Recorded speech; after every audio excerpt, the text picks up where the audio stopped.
views expressed on this program are those of the hosts, guests, and callers, and are not necessarily those of this station, its management, or other advertisers. You're listening to Transformation Talk Radio.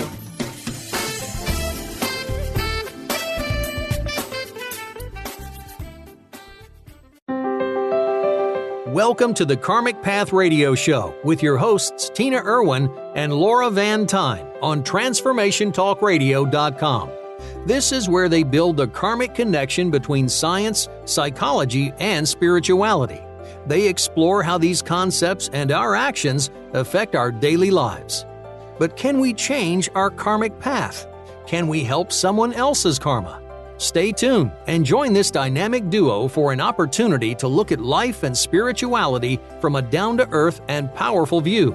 Only on the Karmic Path Radio Show will you discover how karma, spiritual law, and psychic ability all combine to open the doors of wisdom for you. The Karmic Path Radio Show with Tina and Laura. Better karma for better living starts now.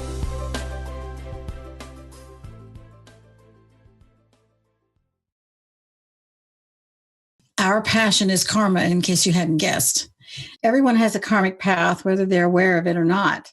We don't live in a bubble. Every person's actions and reactions go out, and they often collide. Our passion is to offer you a new looking at life so that you can perhaps improve your karmic path. So we're going to start today with our origin story of how we connected science, spirituality, and psychology. So Laura, take it away. Well, everything good happens on a dog walk. Well, maybe for you, you're a dog.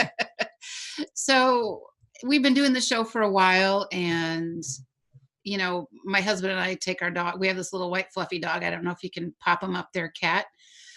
This is Murphy, and we walk this dog all the time. And my husband was talking one time, and he says, you know, what you and Tina do is you really help people to unite science, spirituality, and psychology, because to create a whole person. And we kind of ran with that. And I started talking to Tina about it. It's like, you know, what do you think about this, Tina? Because our logo is also better karma for better living, by the way, which my husband also came up with on one of those infamous dog walks. Dog he used to be 3 feet tall. Now he's about 12 inches tall. Walk his little legs off all the time. Anyways, he talked about, you know, uniting these three elements. And then Tina and I start talking about it. And we brought it up to Dr. Pat Basile also. And we started having this conversation because, you know, Einstein talked about, you know, understanding God, and what he was doing was really God's handiwork through physics, astronomy, and higher mathematics. And Plato, he studied psyche and the soul. And, you know, all of these greats have tried to unite them. But these three things, if we have them in balance, really helps us to create a healthy, vibrant personality. And I think we have to acknowledge that in ordinary life, you can't go through even a single day without some psychological element of what's happening in your life hitting you, or the science of just the technology of actually this particular radio show. And, you know, let's just talk about jobs. I mean, most everybody has a job or has had a job, and you're always dealing with people. So there's an element of psychology there. Yeah, it's a heavy duty constant. And when we're talking spirituality, there's a new term called emotional intelligence, which is what we've had hopefully for a long time. It's really what you hope your parents have, emotional intelligence, and that they can impart this great wisdom to their children. But unfortunately, sometimes parents are they're children in big bodies. They're not necessarily wise. So as a child, you might learn what not to do from your parents. So you learn a lot about emotional unintelligence. Right. And it's all psychology. And it's karma offering lessons, the good, the bad, the ugly, the positive, the negative. So what it's actually doing is opening a door to allow each of us to look at the world a little differently. And I think sometimes people have maybe inadvertently separated science is over here and that spirituality stuff. There can't be any connection. Yeah, but when you do this, You got to put both hands in the camera. Okay. Sorry. It's a technology thing. It's the past life Italian in you. I Yes, know. It's the hands, the hands. I Okay. know. I just lived 3 years in Naples and I didn't ever want to come home. Anyway, when you're on the right path, you begin to see that you can marry science and psychology and spirituality. Because if you don't do that, you're always a little bit out of balance. And when you're feeling out of balance, it affects you physically. So let's say that your boss says something unkind because maybe his or her spouse said something unkind to him, and effluence sometimes runs downhill. Well, we've all had it, that bad day where nothing can go right, and that energy just sort of permeates the office building. And all of a sudden, everybody's feeling kind of that same funk. What is that?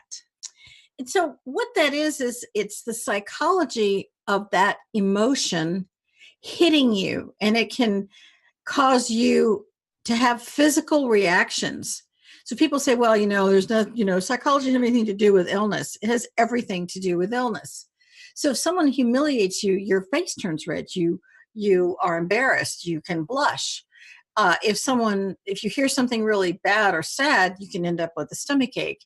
And if you have long-term depression, you can end up with terrible things happening to your body, from cancer to all, from the tough end. You're talking about it's a frequency issue. Everything vibrates at a certain frequency at a certain rate. And the idea is to learn what to do to raise your frequency, to raise that vibration. So hit by something, you don't fall back quite so hard. And when you're really, really understanding the elements of these three important points in your life, you find that not only are you in balance, but there's a synchronicity. And I think that was the point James Redfield made in the Celestine Prophecy and all the other wonderful books he wrote. And when you're looking at, you meet the right person at the right time, or this job seems to work out. I mean, I remember when I was graduated from college, nobody would hire me.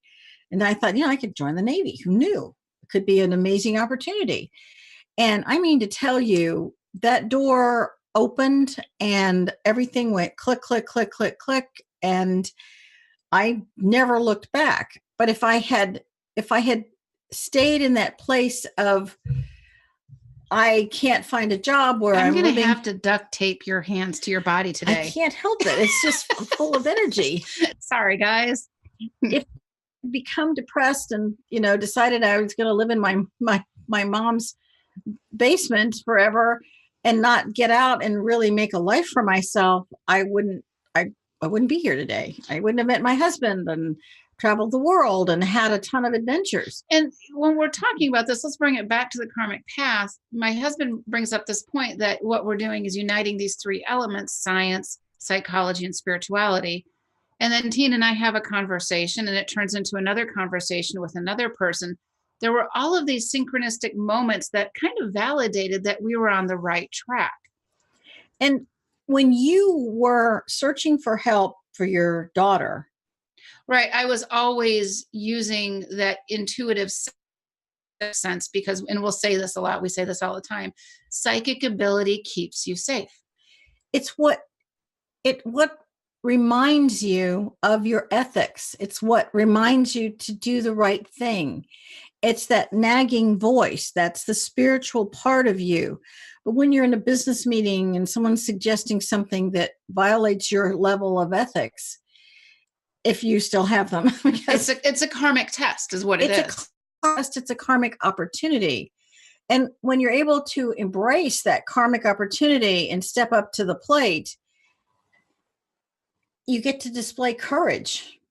And, courage might be a risk to take. Courage is hard. Courage is hard. And it's a spiritual component of your personality. And if you're never tested, if there isn't the bully on the block and you don't have to stand up to somebody or something, then Nothing is ever quite the same. So when you do stick to that situation, that spiritual part of you gets to be a little taller, figuratively speaking. Says the short woman. Go ahead. So the very short woman. So as we're looking at this, you're seeing that you followed the voice and you showed a lot of courage not to just accept what you were told. You kept looking and looking. It's kind of like me looking for the right software to make the lighting better this week. Kept looking and looking till we found it. And you do that, find that part of yourself that is growing and growing and growing on really amazing levels. And I think that's what Einstein was trying to talk about when he talked about connecting to God. He didn't name anyone else. He talked about connecting to the divine because Einstein was studying God's handiwork. He wanted to see the mathematics of the universe. He wanted to study under the first mathematician, the first scientist, the first geologist, the first astronomer was God. And can look at spirituality from the point of view that you're studying under the greatest fill in the blank ever, mathematician, composer, the music of the spheres. Right. It all goes back to God. And all goes back to God. Think about what has happened to you in your life where you've had some synchronistic moments and kind of reflect on them and what did you do with it? How did you handle it? And learn to observe how those happen and when they happen. And when we come back, we're going to be talking about ghosts and science and a scientist that Tina met on a plane, which sounds kind of odd, but it's all related. And you're listening to the Karmic Path on Transformation Talk Radio. We'd love to hear from you. We're on Facebook Live right now at the Karmic Path or Transformation Talk Radio Facebook. And we'd love to hear from you at Questions of the Karmic Path. If you have a question, we'll be right back.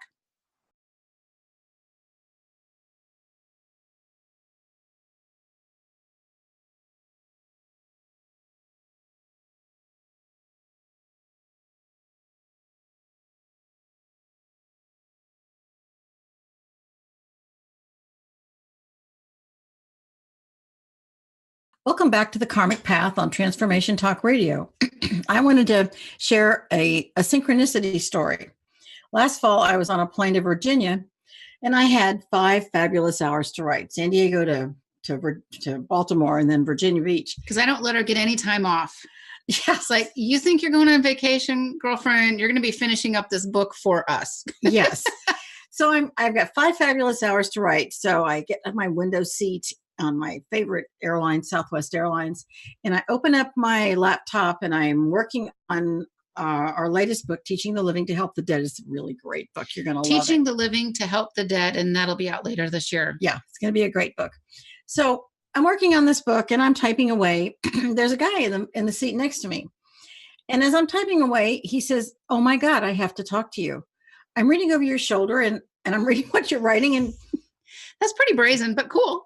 Well, he was honest. And He said, "This is really incredible. I work with neuroscientists and we're kind of struggling with this concept of dealing with the emotional, spiritual elements of the brain, like the hidden brain that we're studying it. We're trying to understand it. We know that there is a spiritual part of the brain, or maybe it's an emotional part. And we're trying to find the pathway that connects." I'm going to hold your hands. Sorry. We're trying to find the pathway that connects spirituality and science. And, as he and I are going back and forth, and I introduced myself and he introduced himself. His name is Russell Ulbrich. And he has a company called Scientia Lux, SCIENTIALUX.com. And he said, "You don't sound airy fairy," which was, I think that was a compliment. And he said, I would love to have you talk to our team of neuroscientists, your take on science and spirituality. And this is shortly after Tina and I had this discussion about uniting these 3 elements. Again, synchronicity. it was a really great synchronicity because we've had quite a few conversations. And oh, by the way, I did ask Russell's permission to use his name and his company on the air because that is a karmically correct thing to do. You don't use someone's name without their permission. And I felt like I had a scientist undivided attention for 5 hours. And I got to tell you, I felt really special. And the guy probably wasn't thinking, oh, help me either. No, he wasn't. It was people kind of around us, I think, were listening. And I asked him what he does. And it works in biological microscopic imaging of living systems. Okay, so let me say that again. Russell works in biological microscopic imaging of living systems, which is a very large component of neuroscience. And so he started pummeling me with these questions. And of course, the first one is, since we're talking about teaching the living to help the dead, what is this deal with ghosts? What's up with ghosts? So I said, well, it's a spiritual law and it's a physics law of thermodynamics. Energy is neither created nor destroyed, but it can shift. Energy has to change shape. So what happens to this body that I have? And I refer to them, we all rent these bodies. They're not ours to keep forever. I'm going to rent a taller one next life. Right? Mm-hmm. And so this is just a shell that we're using to house the soul right now. So what happens when we're done with this body, we shed this body, what happens to the energy that animates the soul? And a lot of different things can happen to that energy. But that's a big question I think a lot of people have. And, Tina and I talk to the dead and we help the dead. So we have ample opportunity experiences behind us with this. And he wanted to understand why we were uniting psychology, science, and spirituality. And I was explaining that there is no healing, there's no spiritual, emotional, or scientific growth without a connection to the divine, because the divine has this huge umbrella under which all of us are learning.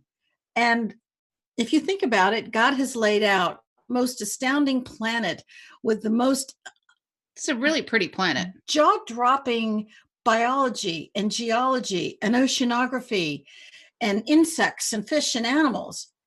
And all of those things are living systems. So this is what Russell was studying. And component of a living system that is not necessarily definable. And I invited him to look back through history. Throughout time, people have talked about ghosts. It's not a modern phenomenon. Back through time, different locations. You could have 500 BC in India. You could have the 1200s in England. Every country, every culture has a word or a concept for the word ghost and a few other things. And they have ghosts and spirits and native cultures. Angels and demons. And they've seen these things. Why is this if they don't exist? So when you're looking at the energy system of a mortal person, and he and I also discussed the fact that when a person dies, we immediately shift from discussing, that person to the soul. Oh, I hope that soul is at peace. He's in a better place. We don't talk about the person anymore. Right. And then we put the body in the ground. We never put a soul in the ground. Souls are eternal. They live forever. And the energy just changes form, like butterflies and water. Water is forever, right, unless you're taking groundwater. Water can be frozen. It can be liquid. It could be a gas. So basic science. It's basic science. And the math of a living system, like a fern or a chambered nautilus or a snail shell or the Fibonacci spiral is what you're going for. Yes, that's the educator in you. The Fibonacci spiral is a mathematic equation. And when you look at the perfection of that, or the golden mean, and that this exists throughout the planet, but it also exists throughout the universe. And I think this is one of the things Einstein was trying to understand, was the brilliance and the repetition of the same mathematical formulas with whether it's nebulae or galaxies or all these other amazing things in space, and including these thousands of things we don't know about. And for science to feel that there can't possibly be ghosts, or religious leaders believing that telling a child there's no such things as ghosts when that person's clearly seeing their dead parent right in front of them or their sibling. Experience much? Yeah, well, I mean, I saw the ghost of my dead Siamese when I was a little girl. And I knew she was right there. And no one believed me, but I could see that cat ghost. And I guess where I'm going with this is that there is such a thing as ghosts. There are such a thing as ghosts because energy is neither created nor destroyed. And so as we're listening to religious leaders tell us that if you can see a ghost or you connect to them, that are connected to the devil, or it's you're demonic. Evil.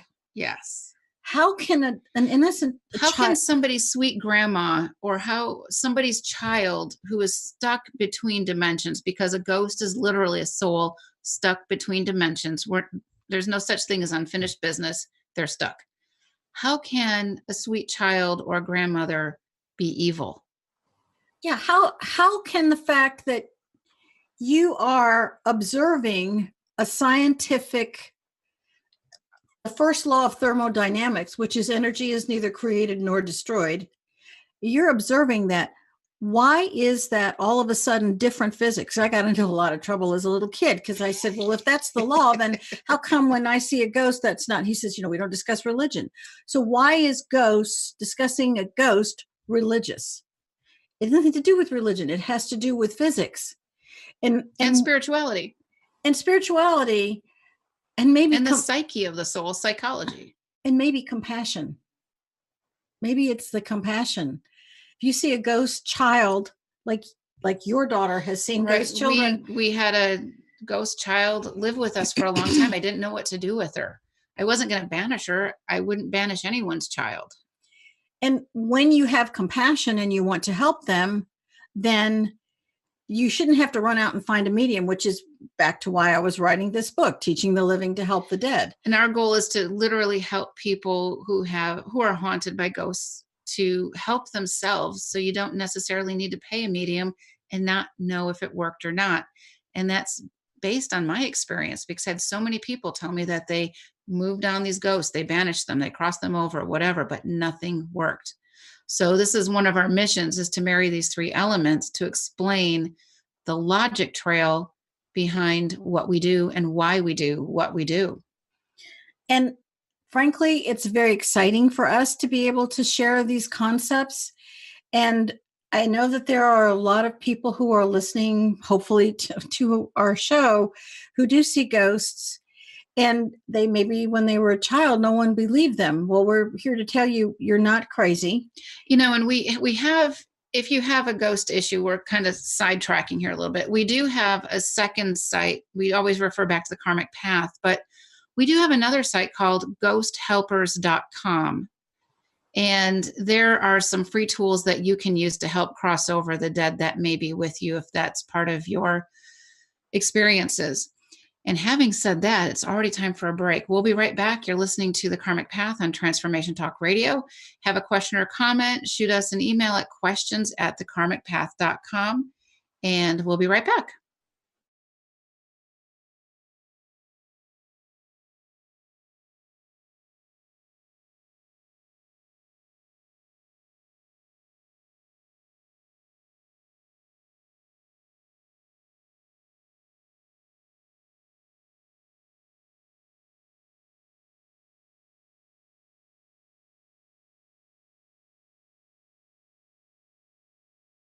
All right, not to sound judgmental or stereotypical, but I'm just curious about this Russell guy. Why was he so interested in spirituality? He really had a deep and genuine desire to understand some of the most basic elements of what makes us human and how we relate to one another. And one of the examples I gave, and in honoring this very important question that I was really glad to see scientists asking is, and I had this conversation with my neighbor because he didn't believe in any of this spiritual stuff because he was a scientist. And I said, prove to me you love your wife. You're married a long time. Prove to me you love her using science. Right? It's a simple request. So what was the moment of silence length?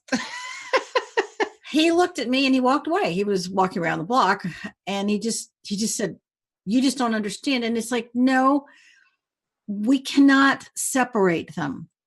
Right. The science of love affects us on every level. It's a vibration. It's a vibration. If, for instance, my son is a mechanic.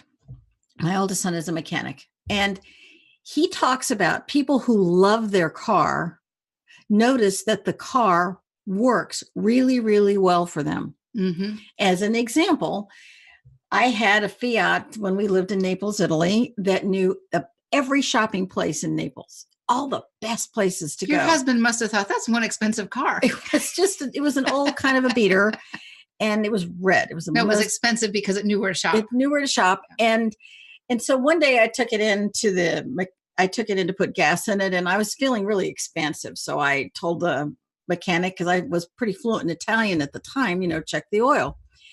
And he checks the oil, and he comes back out, and he goes, this look of horror on his face. There was no smoke or steam coming out of the engine. And he says, niente olio, like, you idiot woman, there's no oil in your car. And I said, being very generous, so put some oil in it. I was not, and my son just cringes at that example. So he put oil in the car, but he didn't understand why the car still ran. And the car still ran because I loved the car. And from a mathematical frequency point of view, I just loved that car. It was a, 5-speed, and it just took here's like another crazy on the autostrada. Side story is years ago, my husband and I managed some rental properties, and we learned really fast on who to rent to. We would take the prospective tenant to their car, and if their car looked like McDonald's barfed inside the car, we didn't want to rent to them, because the cleanliness of their car indicated to us what kind of a tenant they would be. And my son always says that a clean car, inside the car, in the trunk, and out, means your car will run better. So if your car is clean in and out and you love the car, the probability that you're going to have a lot of problems is less. And you remember to check the oil and the air in your tires. So in explaining this example, you fill the metal in the car with a frequency of positive energy. And I always tell Grace and Lily that I love them every time I get in the car. That's right. Our cars all have names. Our cars all have names, because it becomes very, very our personal. Our mechanic now knows our cars' names. Yeah, well, my mechanic always knew my car's names because that was your son. That was my son.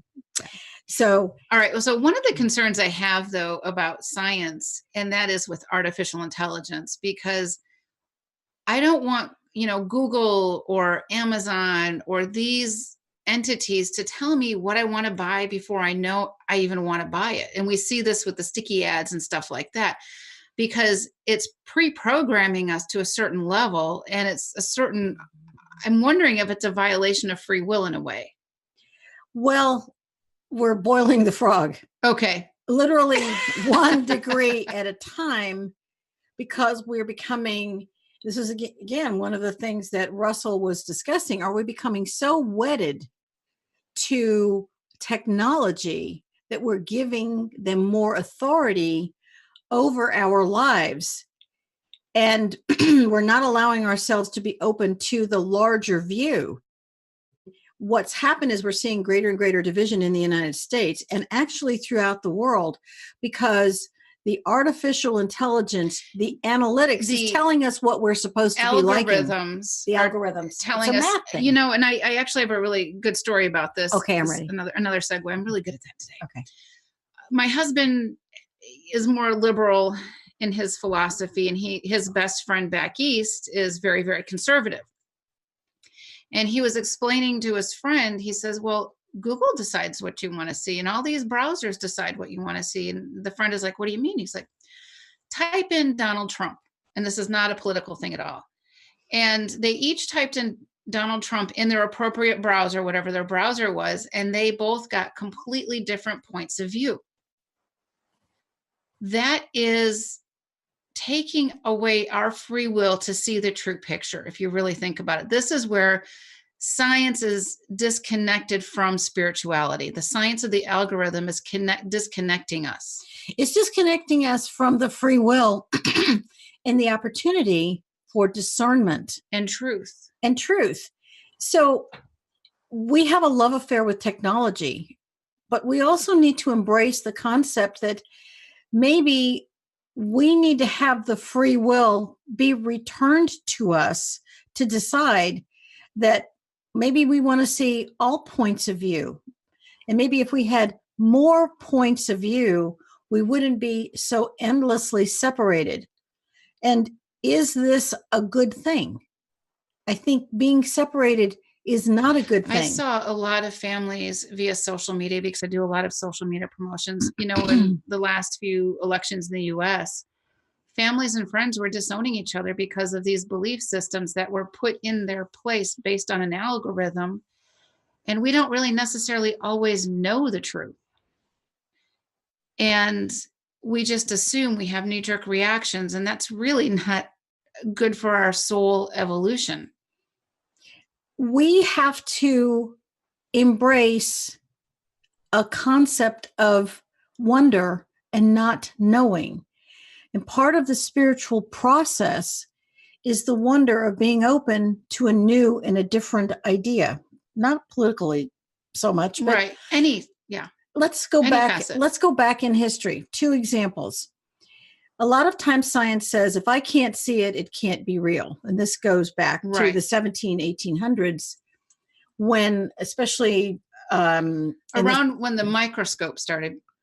Well, before the microscope, right before the microscope was invented, especially during the Civil War, there was one particular doctor whose name escapes me, and he believed, he noticed that the death rate, it's the Civil War, it's horrible. Over 800,000 men died in the Civil War in 4,000 battles. And he noticed that if he took a few minutes and he had everybody on his surgical team, if you could call it that, wash their hands and wash their instruments, just something simple with soap and water, his death rate dropped. And he believed that there was something he couldn't see that was causing these men to die of sepsis and horrible infection. Same thing with childbirth. A lot of women died in childbirth because the doctors didn't wash their hands. But the midwives did.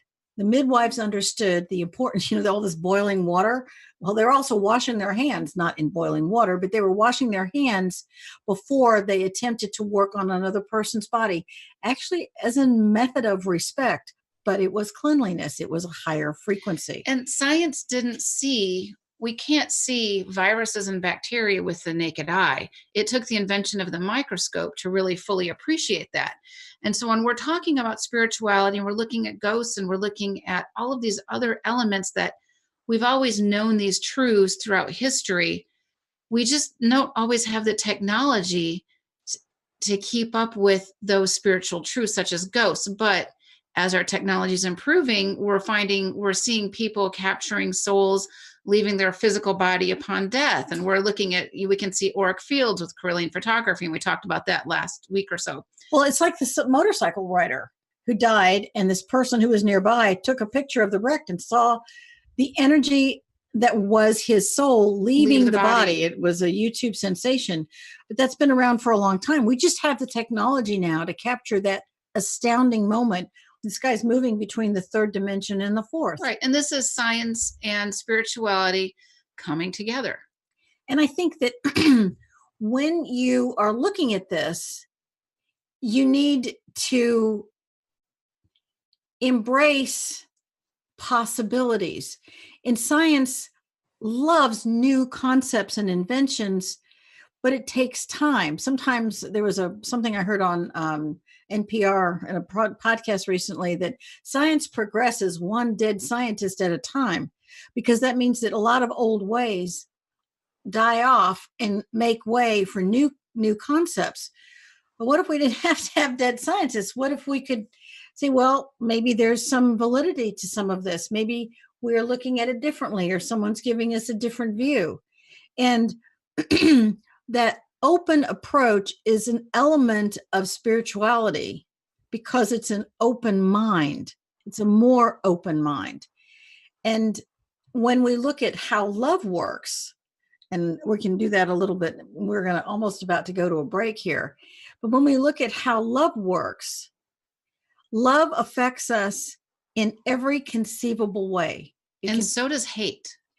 Exactly. And when you are running up against somebody, you can kind of use your psychic sense to get an intuition about what that other person is like as you're approaching them, based on body language, posture, and things like that.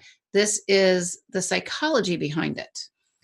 So when we come back, we are going to be discussing a little bit more about how love works.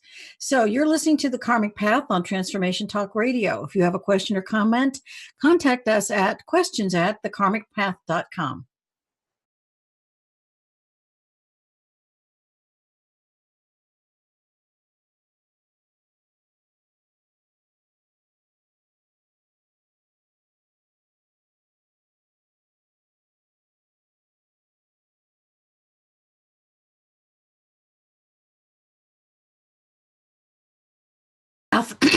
On Transformation Talk Radio. We were discussing love before, and I wanted to point out that sometimes when you love a person so much, it drives you to know and understand something. And so the irony is that Laura has a master's degree in education, yet karma put her in a position to marry this knowledge with the psychological and spiritual aspects of her life. So, Laura, let's just reiterate the pure science of this. I was a Spanish and math teacher, and I also taught elementary school for a bit.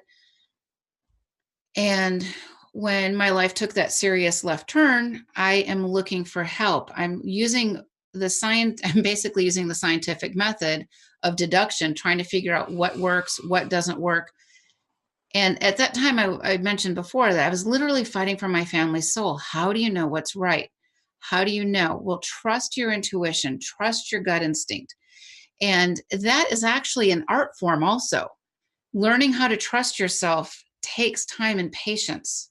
It's a spiritual element. It's probably one of the most private spiritual elements a person can have, is to learn how to trust their intuition. And when you marry that with the science of things, of energy neither being created nor destroyed, you can start to look at spirituality as having an entirely different evolution. And we had all kinds of ghosts and things that we were dealing with, but I knew I had to trust my gut. I knew what was right. I knew what wasn't working. I just didn't know how to fix my problem at the time.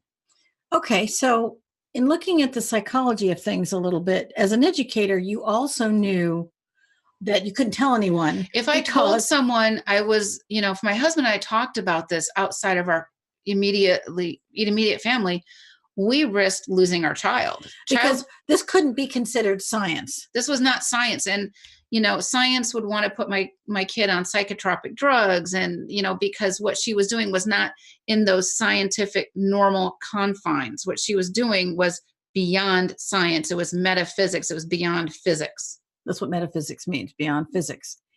So let's also shift this to when you're in a classroom. If you have a child that it wants to learn, but this child is hearing things, whether it's bullying or there are traumas at home, this emotional, psychological element affects this child's ability to learn, to pay attention, and it can affect this child's ability to love. When you're not safe, you're missing out on a lot of things. And when you're not safe, you're trying to survive. There's a difference between surviving and thriving. When somebody has cancer, I'm a cancer survivor.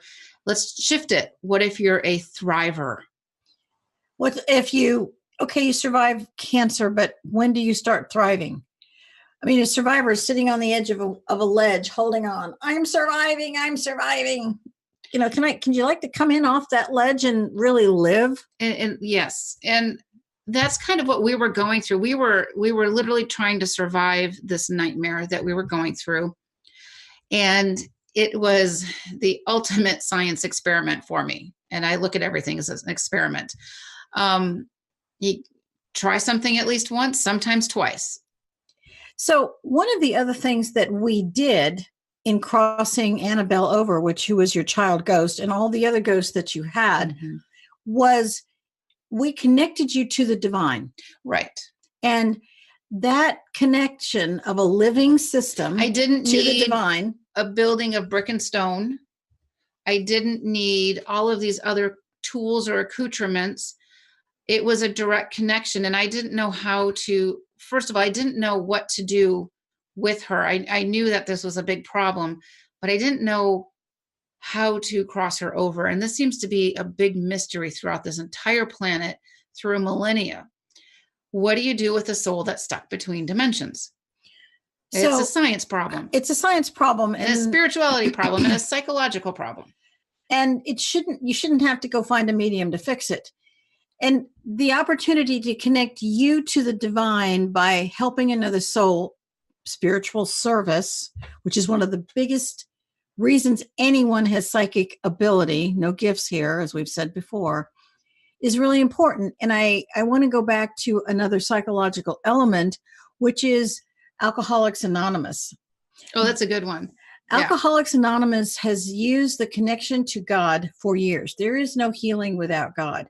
If you feel alone in the world, if you feel like you have never made that divine connection, then, and it's not a connection to spirit where you don't know where it is, say the word. You are connected to God. Let's just say it plainly.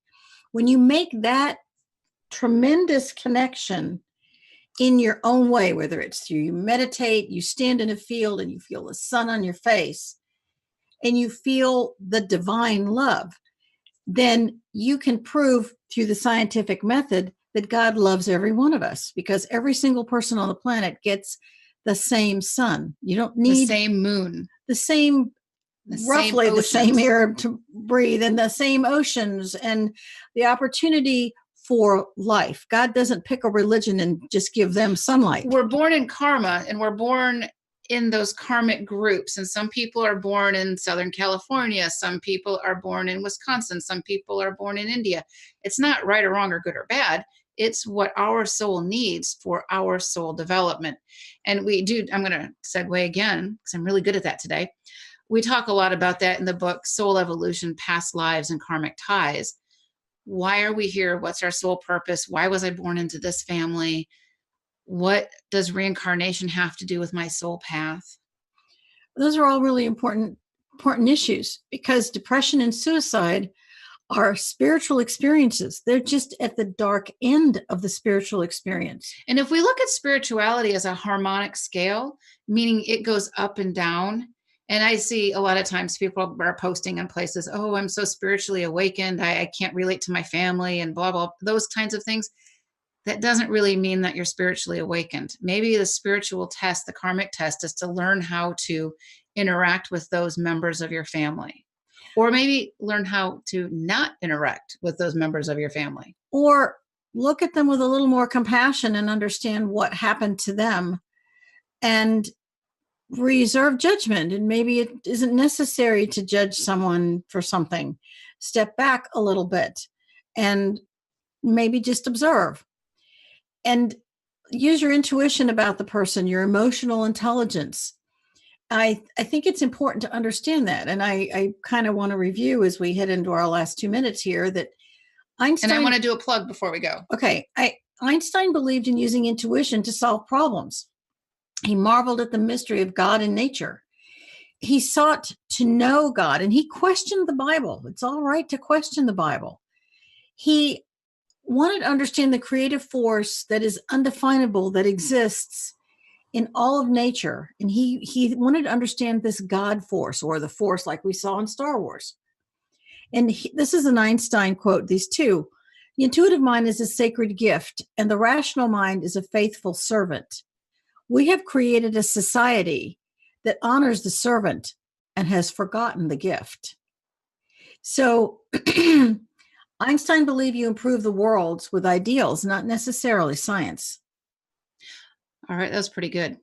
So, and we have to get going here, but I want to talk about next week. Next week, we're talking about the karma of forgiveness. Forgiveness is not forgetness.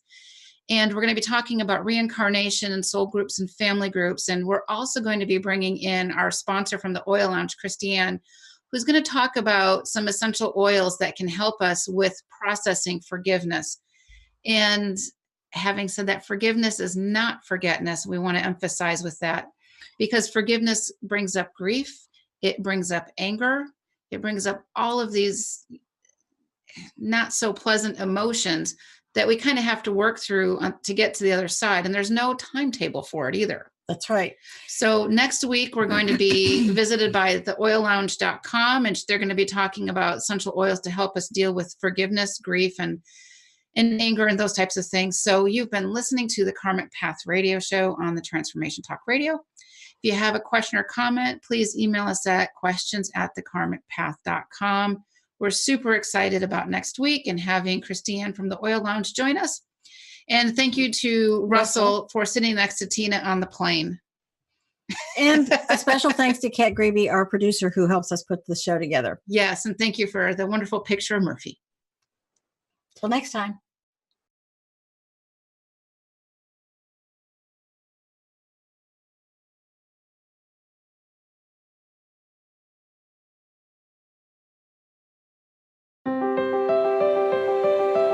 Thank you for listening to the Karmic Path Radio Show with Tina Irwin and Laura Van Tyne on TransformationTalkRadio.com.